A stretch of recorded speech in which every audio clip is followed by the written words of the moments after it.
We are so pleased to host you today for this very important announcement. I would like to thank you and your government for your ongoing support and commitment to improving healthcare and health outcomes in Scarborough. Working together, we have been and will continue to support the people of Scarborough. COVID-19 has shown us that not all communities are impacted the same during a health crisis. Scarborough is one of those communities that was disproportionately impacted more so than other regions and neighbourhoods due to a number of social determinants of health that have defined our community for decades. Throughout the pandemic, we have been out in our community expanding our reach to support long-term care homes, schools, seniors residents, and local businesses. Your announcement today and the supports we have received from the Government of Ontario have been vital in helping us provide exceptional care to our Scarborough community and residents. Premier, thank you again for being here today and for your commitment to deliver real results for the people of Scarborough. I'd now like to invite Premier Ford to the podium.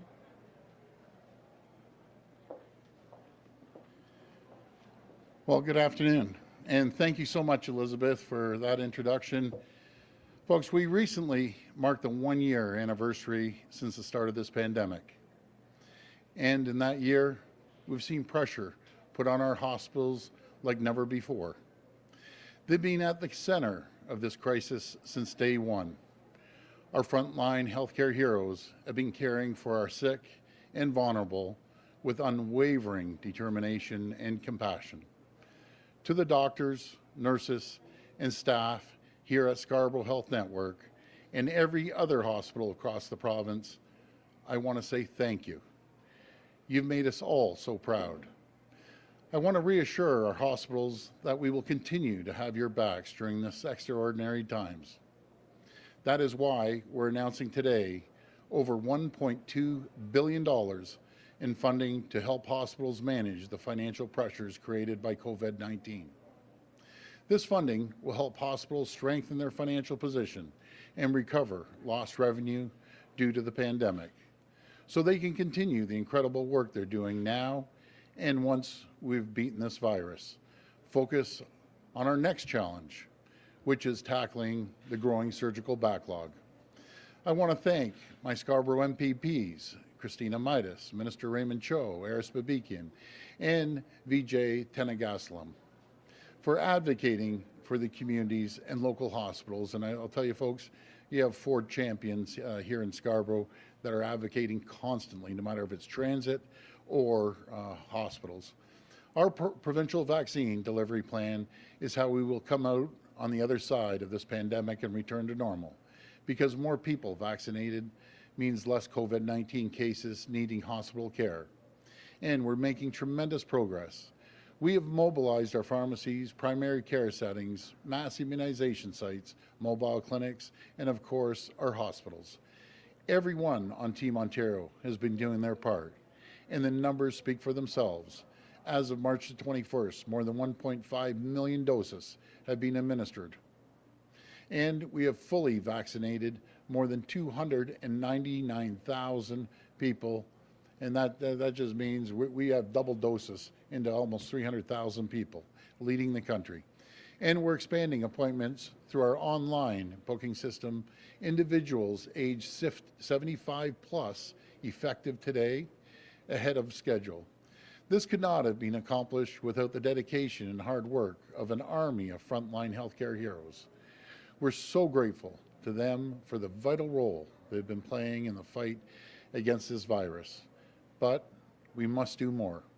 Ontario's capacity to deliver vaccines continues to increase, and the reality is we don't have anywhere near enough doses. We need the federal government to ensure we get a steady and reliable supply of vaccines, so we can continue to maximize the numbers of needles and arms every single day. By working together, we will beat this virus. Thank you, and God bless the people of Ontario. Now I'll hand it over to the Minister of Health.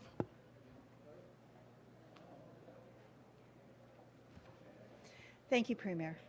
Since the start of the pandemic, our hospitals have been on the front line of Ontario's pandemic response.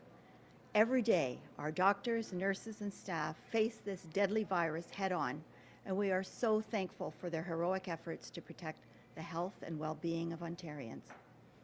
Your efforts have been and continue to be extraordinary. That's why our government is using every tool at our disposal to support our hospitals and our frontline healthcare workers as they continue to respond to COVID-19. The Ontario government is providing over $1.2 billion in additional funding for Ontario's public hospitals to help them further address the financial pressures created and exacerbated by COVID-19. This includes $696.6 million in funding to help cover historic working fund deficits for eligible public hospitals to ensure that they remain financially stable during this critical time. Our focus for this funding will be on small and medium hospitals, as well as specialty and rehabilitation hospitals that are facing significant strains due to their unique situations and the patient population they serve. We also recognize that throughout the pandemic, all hospitals have been challenged by the loss of other forms of revenue, such as parking, co-payments for private rooms, and the reduction of retail services, all of which contribute to patient care and support clinical services.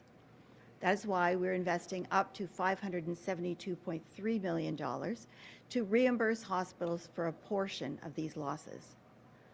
Ontario's hospitals have faced extraordinary challenges, and our hospital workers have worked tirelessly to deliver exceptional care for patients and families across the province.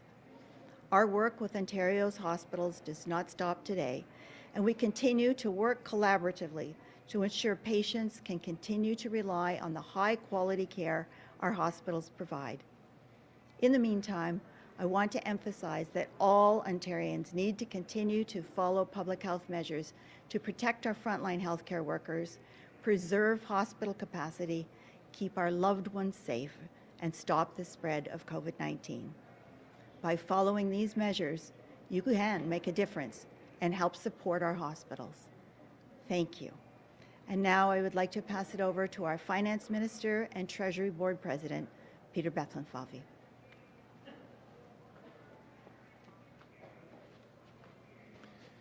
Well, thank you, Minister Elliott. It's been almost a year since Premier Ford made a clear, non-negotiable promise to the people of Ontario. Your government will do whatever it takes to protect you from this pandemic. Our frontline heroes have sacrificed so much over the past year, and our government will continue to help keep them safe and support them in delivering the high quality of care that the people of Ontario need and deserve.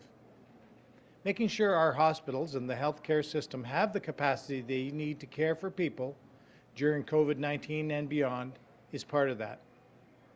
Y compris s'assurer que les hôpitaux ont les travailleuses et travailleurs ainsi que l'espace dont ils ont besoin pour protéger la santé de la population pendant la pandémie de COVID-19 et après.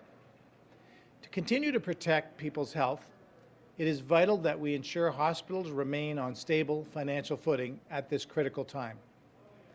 This $1.2 billion investment will help relieve that burden by further supporting hospitals impacted by COVID-19.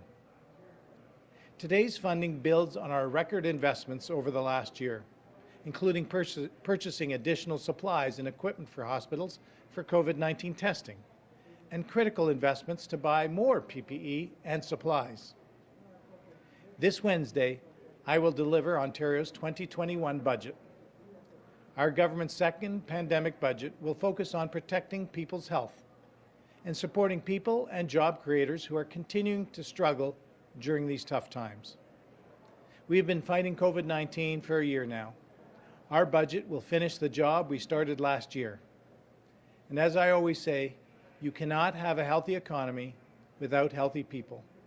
Supporting the financial stability of hospitals across the province isn't just necessary for our health, it is essential for our economic recovery. That's why, in the 2021 budget, we will continue to invest in Ontario's healthcare and long-term care systems for our urgent fight against COVID-19 and to strengthen it for future generations. Ontario will continue to make investments to ensure a strong healthcare system that is there for patients when they need it. And I encourage our federal partners to come to the table with their fair share as well through the Canadian Health Transfer. While we are not yet out of the woods, hope is on the horizon. Thank you to the doctors, the nurses, the personal support workers, staff, and healthcare workers across the province for protecting our health. And thank you to everyone for doing your part to keep each other safe. I want to pass it back to the Premier for any questions. Thank you. We'll go to the phone line for questions. First question, please. Your first question comes from Shalima Maharaj with Global News. Please go ahead. Hi, Shalima. Hi there, Premier. Hi. My question is about the pharmacy pilot involving the COVID-19 vaccinations. It currently includes Toronto, Kingston, and Windsor-Essex, but there are some areas being underserved right now, including Northwest Toronto. Peel isn't on that list just yet. Mm-hmm. Can we expect the pilot to be expanded anytime soon? And if so, when and where? Well, good question, Shalima, and thank you for that.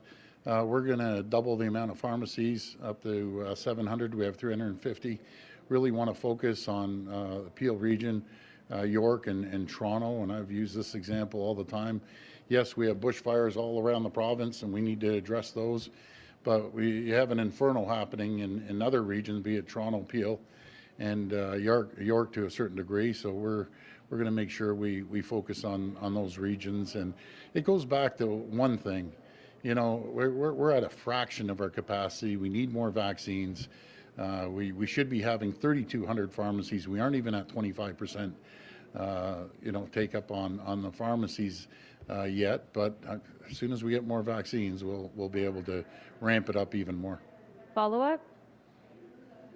Obviously, right now with the ramp up to 700 pharmacies, that's good news. But we've been talking to a number of pharmacies, including Shoppers Drug Mart, and they tell us that the majority of their pharmacies no longer have any doses left.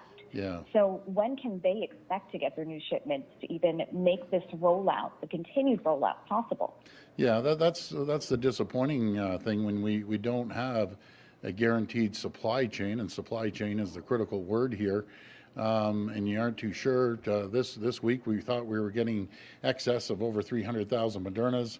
That's been cut in 1/3, so we're only getting 90,000. We don't know when we're getting the AstraZeneca. It makes things very, very challenging. There's no one who wants to ramp up these pharmacies more than I do, and I understand their frustration. You know, we've been moving forward with the supply chain and trying to keep at least 1 or 2 or 3 days in stock.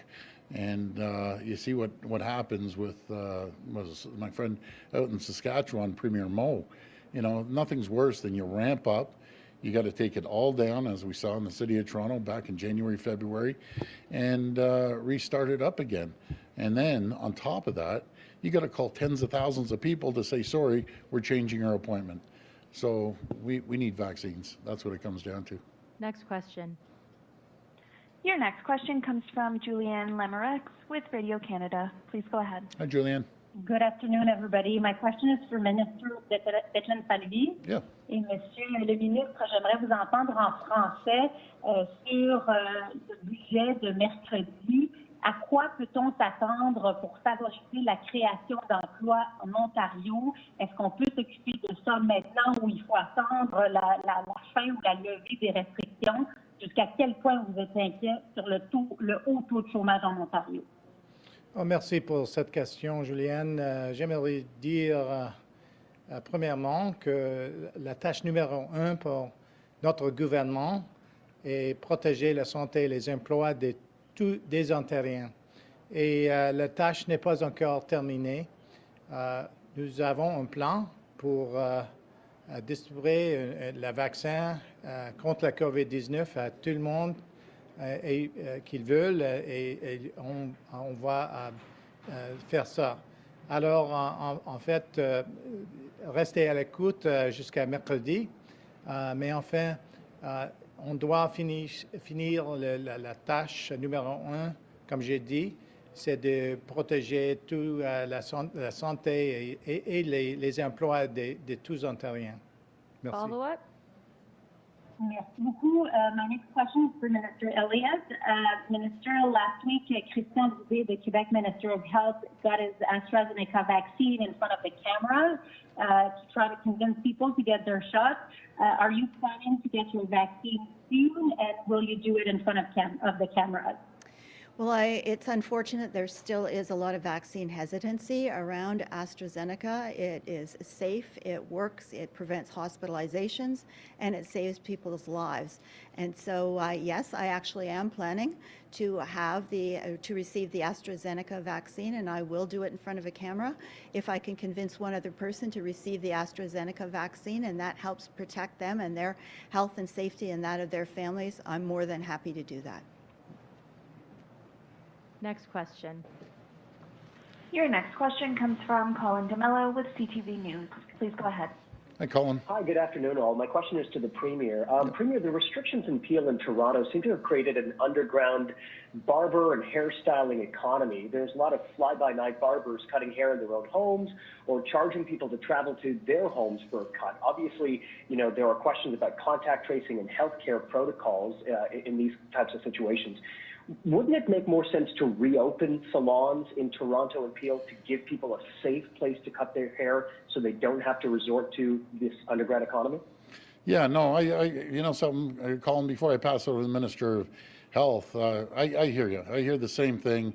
Look at me, I'd go to the dog clippers right now and pull up and get my hair clipped because I literally in the morning it looks like that. So I got more gel on here than you can shake a stick at.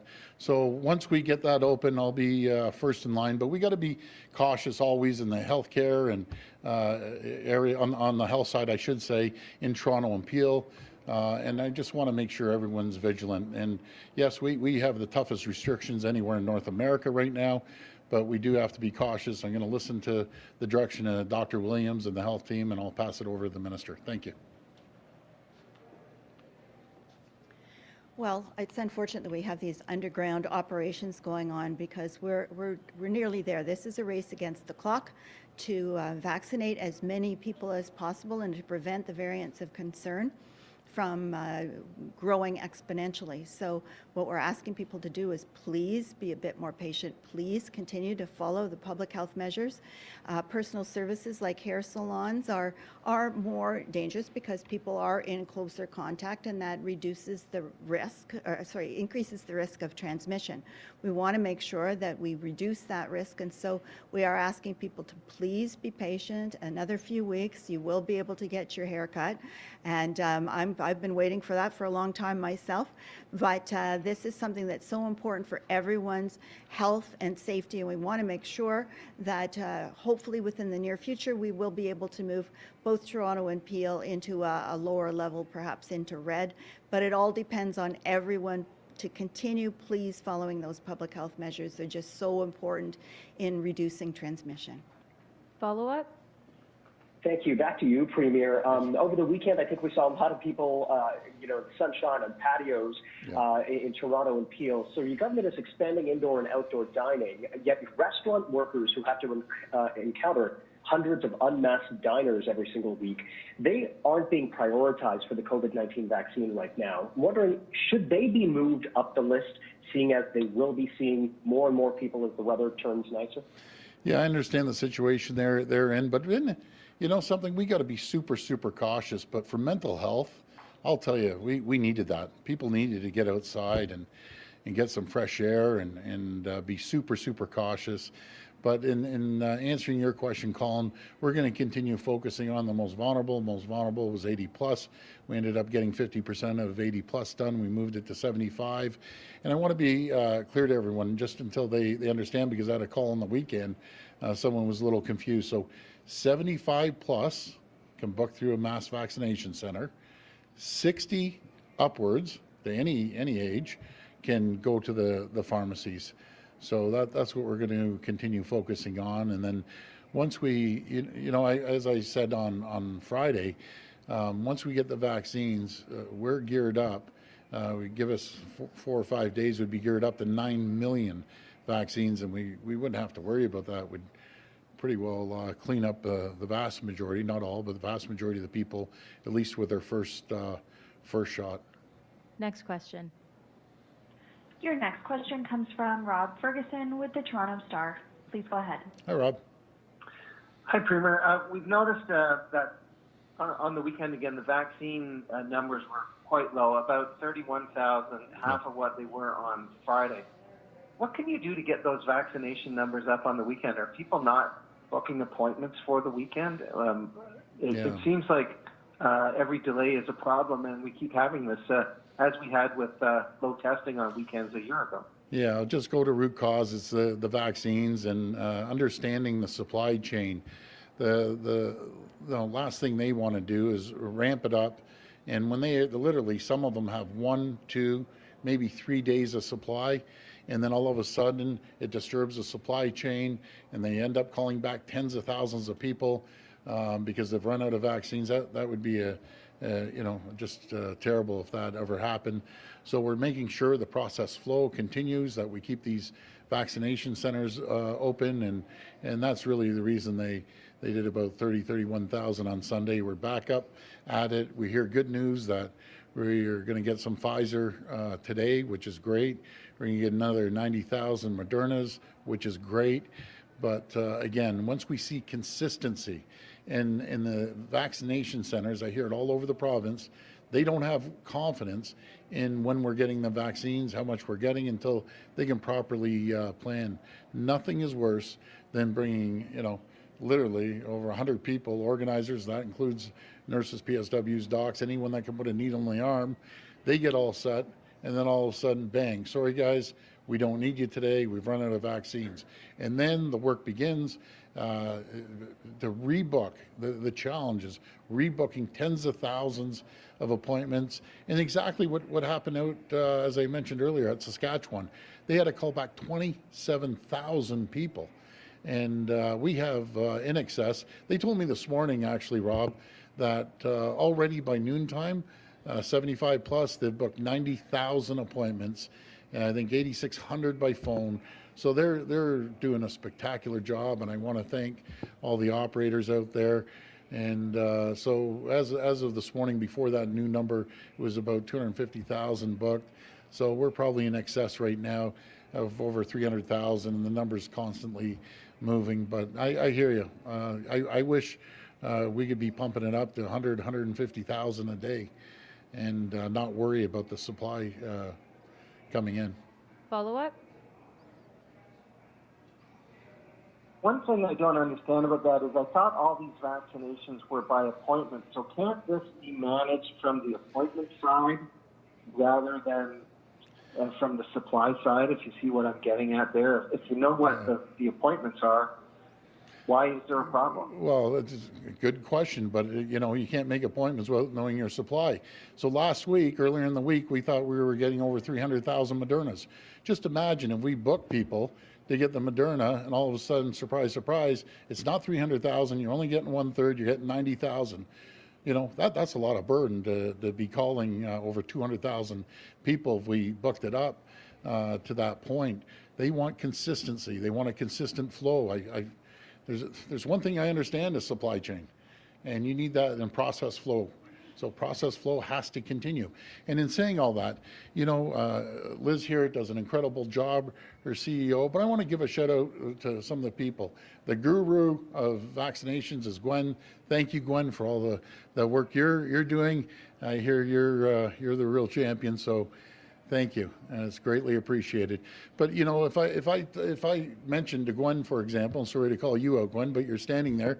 If I told Gwen, by the way, get ramped up, get your whole team ready for 3,000, and Gwen eats up all the vaccines, and now she's responsible to telling everyone shut the whole system down and bring it back up. It's a logistical nightmare. We just need more vaccines. Bottom line. Simple as that. Last question. Your final question comes from Len Gillis with Sudbury.com. Please go ahead. Hi, Len. Thank you so much, Premier. How you doing?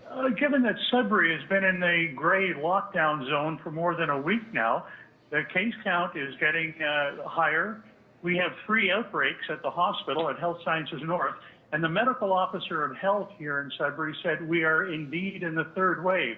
Yeah. And Thunder Bay is also in rough shape. Premier, would any consideration be given to providing more vaccine product to this part of Northern Ontario and perhaps Thunder Bay as a means of mitigating the situation? Yeah, great question. And yes, again, I hate to use these analogies, but where the fire is, that's where we have to put the hoses on, right? If there's outbreaks in certain areas, I think it's important that we reallocate all resources to areas that we see outbreaks. And that's no different than Toronto. Certain parts of Toronto are really in hot spots.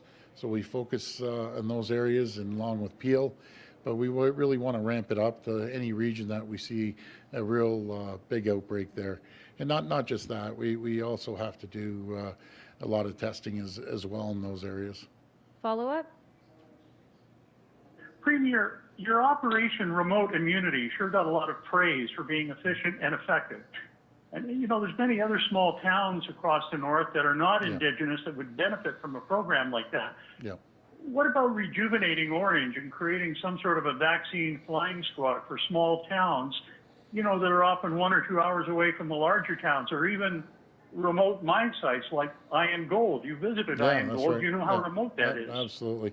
You know, that's an excellent question. And by the way, you know, I appreciate you saying our plan, but yeah, it was our plan. But the people that are absolute champions is Orange. They went in there, they made it seamless, and I think that's a pretty good idea. It all depends on the amount of people that are up there, and you know, get up there and try to vaccinate as many people as possible. But what I can assure the people of the far north, we aren't going to forget about you. We're going to make sure we have vaccines for you as soon as possible. But I really like that idea. So we'll have to map it out. I'm sure they've already mapped it out, to be very frank with you. Thanks, everyone. Okay, thanks, everyone. And I want to, again, thank all the great people here in Scarborough. You're absolute champions, all the frontline healthcare heroes. Thank you.